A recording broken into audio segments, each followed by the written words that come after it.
Salut et fraternité. Alors, euh, samedi, il y a eu en principe des manifestations à l'ancienne. On a revu quelques gilets jaunes, on a revu les flics, toujours aussi délicats, euh, toujours aussi sur deux, et du fait qu'ils sont appuyés, aidés par le pouvoir qui compte sur eux pour les défendre, pour le défendre. Alors il s'agit de se poser des questions, on n'arrête pas, hein.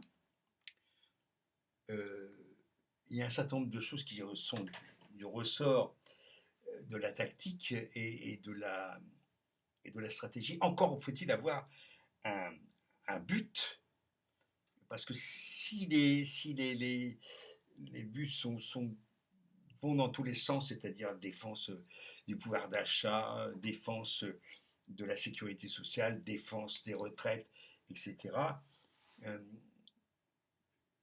il faut quand même se définir une stratégie, une tactique. Pour moi, il est évident que euh, ce pouvoir-là, il faut le dégager. Il faut le dégager. Bon. Après, après, on se débrouille. Enfin, on essaie de voir ce qu'on peut faire. Mais ce pouvoir-là, sans compter tout ce qu'il représente d'un point de vue international, on y reviendra. C'est quand même c'est le sommet de l'ignominie ultra-capitaliste mondialiste. Enfin, quand même.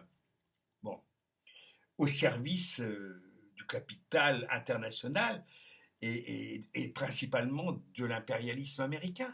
Il faut dire les choses quand même un petit peu. Hein. Bon, si on est en si Macron va aider Zelensky, c'est parce que c'est le cheval de Troie ou il y va au nom des États-Unis. C'est un pion. C'est un collabo de l'Empire. Enfin bref, on revient là sur la, sur la lutte et sur comment se situer à gauche. On est toujours éternellement dans la problématique du parti centralisé, avec les dérives autoritaires du vieux parti communiste, ou du mouvement à tendance libertaire, avec une certaine pagaille idéologique et de gouvernance. On l'a vu avec les Gilets jaunes. Le côté libertaire est riche d'idées et d'inventions, mais il doit s'appuyer sur un socle de principes absolument sans ambiguïté ni concession, avec un centralisme géographique, stratégie, jacobinisme, idéologique, mais la demande de chef est un concept à rejeter totalement. D'ailleurs, le mouvement des Gilets jaunes a refusé totalement euh, toute idée de leader. Ceux qui ont essayé, ils se sont cassés les dents. Donc, instinctivement, le mouvement des Gilets jaunes a compris que c'était une sorte de... Il fallait surtout pas de, de, de chef. Voilà. Parce que à partir du moment où il y a un chef, on le voit avec la France insoumise. Et Ruffin, en cela, est tout à fait. Il sent bien les choses, parce qu'il sait très bien que le côté chef tout-puissant, adoré, machin, culte de la personnalité, que certains ont voulu balancer sur Mélenchon, c'est une catastrophe. C'est une catastrophe. Alors, à côté de ça, la décentralisation est nécessaire. C'est-à-dire qu'il faut un centralisme géographique, parce qu'il faut quand même prendre des décisions ensemble, et une décentralisation est nécessaire, je dirais gérondisme tactique, et pour reprendre une formule maoïste, que 100 fleurs s'épanouissent, que 100 écoles rivalisent. C'est toujours les mêmes contradictions qu'il faut essayer de résoudre. La grande force du mouvement des Gilets jaunes, c'est qu'il était horizontal. Personne, et pourtant ils ont essayé, ne peut désigner un responsable. Chacun, en tout cas, fait comment il le sent à l'instinct, On sent tout de suite celui qui la ramène pour se faire mousser, pour devenir le calife à la place du calife, mais manque de peau, il n'y a pas de calife. Voilà. Chacun apporte sa pierre à l'édifice. Il y a celui qui a des muscles, il y a celle qui court vite, il y a ceux qui inventent, qui imaginent, il y a ceux qui sont dans la déconne, et ça fait aussi du bien. Et il y a ceux qui sont dans l'injure, mais ça fait aussi du bien. Et puis il y a le geek qui peut avoir un œil sur tout et qui informe. Et il y a celle qui peint, celui qui écrit. Il y a celle qui est sur les barrages et celui qui fait des sandwichs. Il y a les bâtisseurs et les architectes, des abris de ronds-points. Et il y a ceux qui gueulent, il y a ceux qui dansent et qui redécouvrent dans Sans culotte, qui redécouvrent le côté sans culotte quand ils chantent la Marseillaise. J'ai adoré cela, parce que je vois littéralement de l'anarchie en mouvement. Et anarchie ne signifie pas n'importe quoi.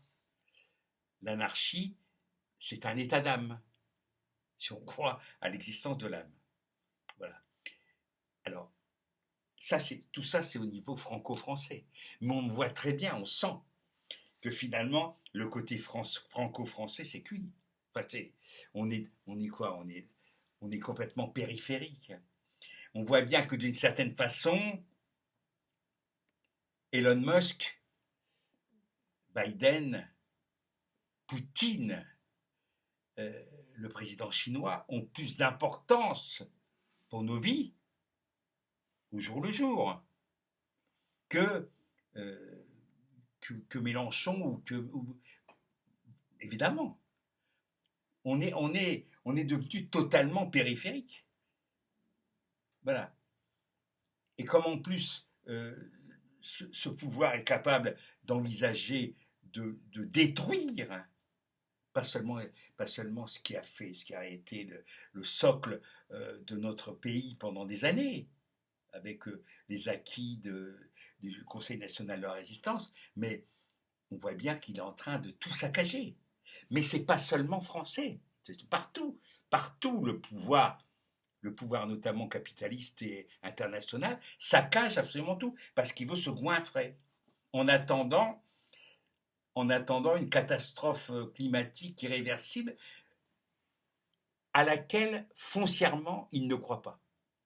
C'est-à-dire que les gens qui sont censés réfléchir à la catastrophe climatique n'y croient pas. Voilà, c'est le mec qui tombe du 20e étage et qui, à chaque étage, dit pour l'instant tout va bien. On en est là. Moi, je ne crois pas du tout, malgré. Enfin, il l'a dit, Macron a dit, qui pouvait prévoir le changement climatique. Ça fait 40, 50 ans qu'on en parle. Depuis René Dumont, Haroun Tazieff, il y a des gens qui n'ont pas arrêté de tirer sur le signal-là, mais les pouvoirs qui ne croient qu'à l'argent, qui ne croient qu'au saccage de la planète pour faire de l'argent, ces gens-là n'y croient pas. Donc c'est pas à peine d'essayer de les convaincre. De toute façon, ils sont inconvaincables. Ni les arguments moraux, ni les arguments éthiques, ni les arguments ne peuvent toucher des gens monstrueux. Je dis bien monstrueux, comme Macron et ses congénères au niveau international. On a affaire à, entre guillemets, des élites qui sont complètement, qui sont des monstrueux, qui ne reculent devant rien, à rien. Ça ne les gêne pas. C'est-à-dire que les pires turpitudes, c'est... J'écoutais un type là que j'écoute depuis quelques années, c'est Marie-Antoinette, quoi. Mais c'est pire que ça. C'est pire que ça. Parce que Marie-Antoinette, il y avait sa mère, l'impératrice d'Autriche, qui de temps en temps lui remontait un peu les bretelles. Là, même pas. On a affaire à des gens qui sont dans l'amoralité totale. Voilà. Alors évidemment, la seule lutte face à des gens qui sont d'une immoralité, d'une amoralité absolue, c'est c'est l'incorruptibilité, c'est-à-dire incorruptible et radical. Voilà. Nous sommes là. C'est une question de survie hein, pour nous tous, pour nos enfants. C'est une question de survie. Si on ne trouve pas le moyen de dégager tous ces salopards, on va droit dans le mur. Et avec plaisir, certains. On a affaire quand même à une oligarchie et une oligarchie internationale qui est quand même dans de la folie. On a affaire à des pervers narcissiques, je n'aime pas du tout employer ce terme-là, mais en l'occurrence, je ne vois pas comment échapper à ce mot. On a affaire, alors il y a des niveaux, hein, il y a des niveaux. Il y en a qui sont un peu moins fous que les autres, mais on a affaire vraiment à des cinglés. Et ces cinglés, ils sont au volant du véhicule. Et pouf, voilà. Alors, on voit des tas, il ne faut pas désespérer, parce qu'on voit quand même des tas de lieux, d'endroits, des institutions, des gens, on dit pique-pendre des jeunes, mais enfin, les gens qui disent ça ne les connaissent pas, moi je les connais, enfin, je sais très bien que tout ce qu'on peut dire sur les jeunes, c'est scandaleux, on peut dire n'importe quoi. C'est exactement comme quand on disait sur les anarchistes et communistes, enfin, on peut balancer toutes les saloperies. Bon. On peut balancer des saloperies sur l'oligarchie parce qu'elle est dégueulasse. Il n'y a pas d'autre mot. Voilà. En tout cas, la stratégie et la tactique sont plus que jamais, mais encore une fois, il faut s'intéresser pas seulement au petit hexagone, il faut aussi regarder ce qui se passe d'un point de vue international, quels sont les rapports de force. On voit que l'Afrique en ce moment est en train de se dégager des empires européano-américains. L'Afrique est en train de se libérer. Alors, pour tomber dans le giron des Chinois. Mais il faut voir aussi, dis-moi qui est ton allié, et je vais voir si, même si c'est une tête de con, je vais voir si cet allié-là m'intéresse moi aussi dans ma stratégie. C'est-à-dire que les pires anticommunistes, avant-guerre, ont été très contents d'avoir un Staline qui tenait les cheveux à distance, notamment à Stalingrad. D'accord. Bon, pendant ce temps-là, on pouvait préparer le débarquement à l'ouest, pendant qu'à l'est, ils en prenaient plein la gueule.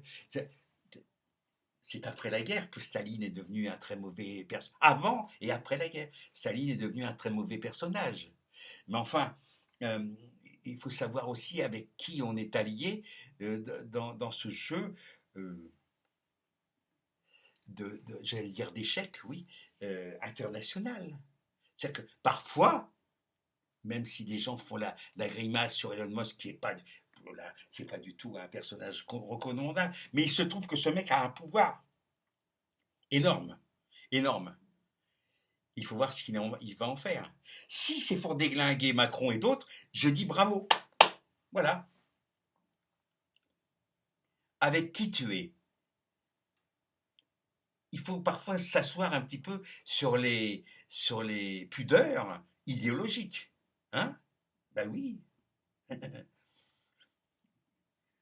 Mon ennemi, l'ami de mon ennemi est parfois mon ami.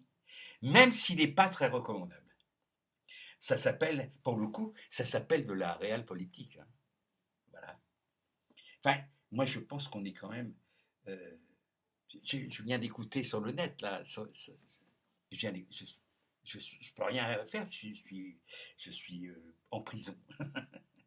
Je peux rien faire sur Facebook. Mais